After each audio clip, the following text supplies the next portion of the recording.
We're back with Nick Simpson, candidate for the 9th Councilmatic District in Harlem. Nick, got something to tell us. We went to the computer.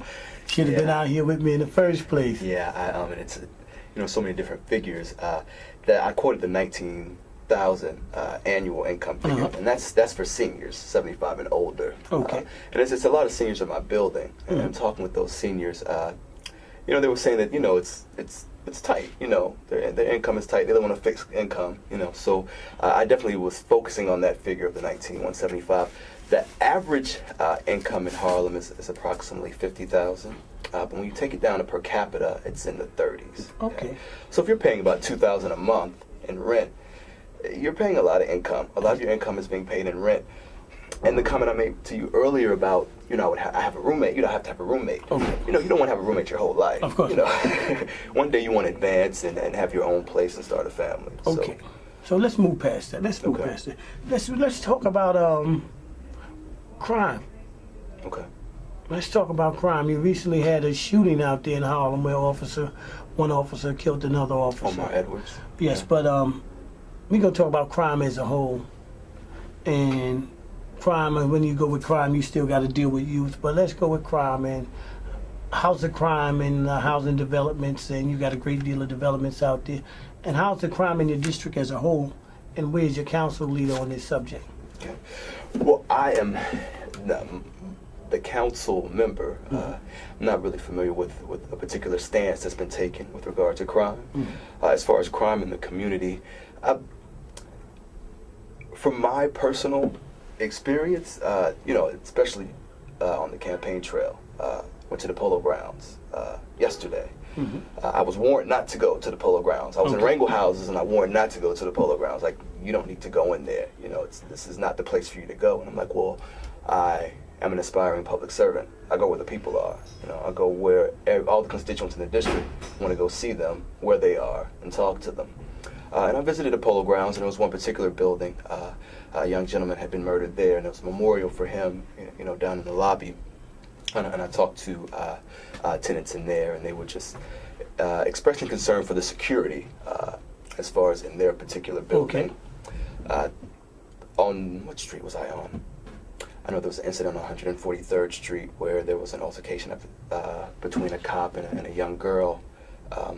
It was some type of incident, like the cop was trying to restrain somebody, or there was an altercation with someone, but the little girl kind of got caught up in this. And there was a lot of uproar with the community on that street, and there was a rally on that street, and then the tenants, or the community, the residents, they came together to kind of protest what they felt was police brutality.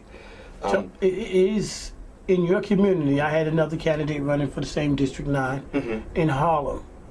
Is that a problem, the police and the community? I would say it is a problem. I would say it is a problem. I can't really say if there's lack of communication, if there's mistrust. I've had instances where I have been in my car. One instance, a friend of mine, I was picking a buddy up, and we were headed to a party, and some plainclothes officers, they drove by my car. I was parked. They drove by the car. They reverse and come back to the car. They get out, come to the car. Has anybody been drinking? And we're like, no. I haven't done anything. I'm just sitting here about to pick somebody up. And then after that, they drove off. But there was no cause. There was really no reason to. Well, I remember growing up and going out in Harlem in the 80s, and the police was very lenient. Very lenient. The things that I used to see with young people with driving fancy cars at very young ages, and a lot of them had drug money. Yeah. The police was extremely lenient. Okay. They had custom cars. And when we were growing up, I knew one thing. If they ever lived in Brooklyn, the police would be on top of their car. And it was acceptable in Harlem. Okay. So Harlem has changed a great deal. Yeah. And I don't always like touching the subjects of police brutality and different confrontations with police, because I believe our communities have more important issues than that. But I am asking because I was told that is an issue out in your community. Yeah. So what is the solution? And as an inspiring community leader, how would you go about handling it? Well, we need more dialogue, and we need more, more organization in the community, more outreach. People are talking about things and airing their grievances, but they're keeping it to themselves. There's no connection to one another. Let's come together. Let's organize. But how isn't it when you have leaders, as you said, that've been in office forever?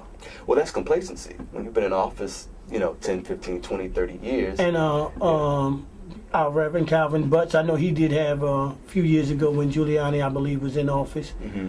Matter of fact, I might tell you the truth, it's 8 years. Matter of fact, Bloomberg might have been in office when the Reverend had his issues with the police. Okay. So, as you say, complacency and it's community boards for these here things. The community boards, their input, like the 125th Street zoning, their input was ignored. You have a lot of community government that is ignored, whether it's education or whether it's housing or zoning. So what makes you think that there's going to be their voices will be heard in any other arena? What are you gonna do?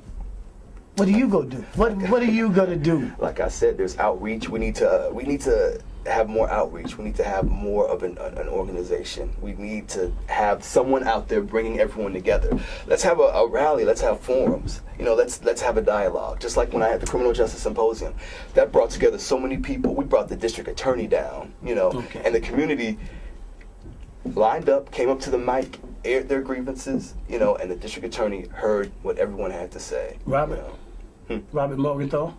Oh no, this was a different location. Okay. But it was definitely effective. Okay. It was very organized, and everyone felt that their voices had been heard. Okay, so if that same problem can't be used with the communication with the community and the police, I think it can. why hasn't it? Your guess is as good as mine. Your guess is as good as mine. I'm not sure exactly what the past approach is or the approach from the current leadership. I feel that should be the approach going forward. Okay.